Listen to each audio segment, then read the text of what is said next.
Greetings to all of you, my dear sisters and brothers and my dear friends. A warm welcome to all of you from your Pastor Yeti. Streams in the desert. After 40 years had passed, an angel appeared to Moses in the flames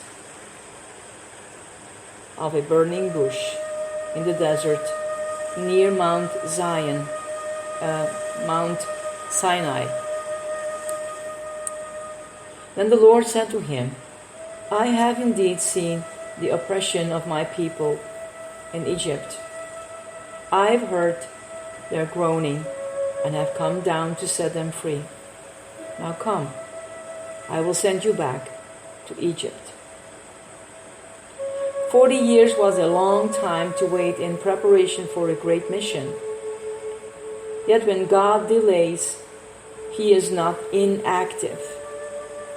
This is when He prepares His instruments and matures our strength. And then, at the appointed time, we will rise up and be equal to our task.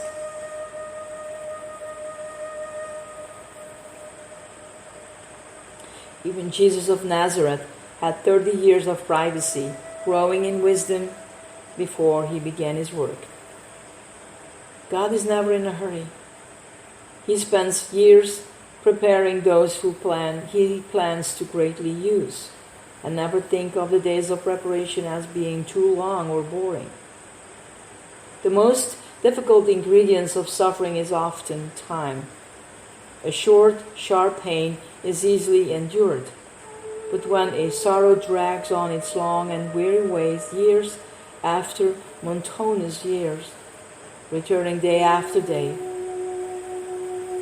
with the same dual routine of hopeless agony, the heart loses its strength. Without the grace of God, the heart is sure to sink into dismal despair. Joseph endured a long trial, and God often has to burn the lessons he learned into the depth of our being, using the fire of prolonged pain. He will sit as a refiner and purifier of silver, yet He knows the specific amount of time that will be needed. Like a true goldsmith, God stops the fire the moment He sees His image in the glowing metal. Today, we may be unable to see the final outcome of the beautiful plan that God has hidden in the shadow of His hand. It may be concealed for a very long time, but our faith may rest in the assurance that God is still seated on His throne. Because of this assurance, we can calmly await the time when, in heavenly delight, we will say, all things have worked together for good. As Joseph did, we should be more careful to focus on learning all the lessons in the school of sorrow than to focus anxious eyes toward the time of our deliverance. There is a reason behind every lesson, and when we are ready, our deliverance will definitely come. Then we will know we could never have served in our place of higher service without having been taught the very things we learned during our ordeal.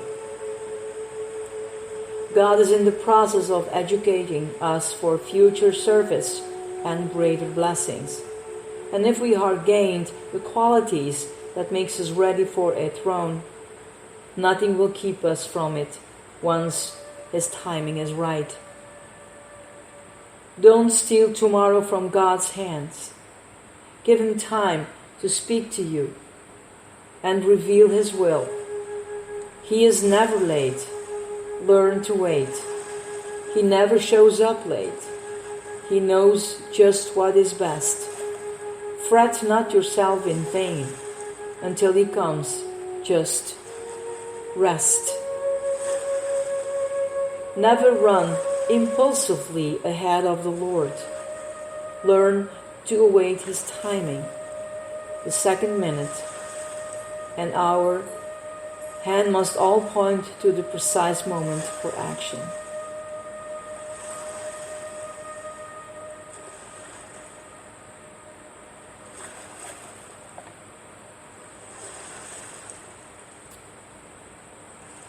Not easy, I know. Because in our humanity we want to run our own way. We want to move on. And we always want to see what's the next day or the next week, or we plan for the next year.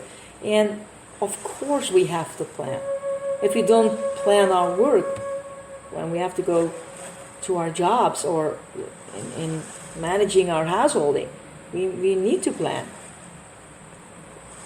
We cannot say, well, we will see next week what I will eat to this evening when my kids come home, or just an example.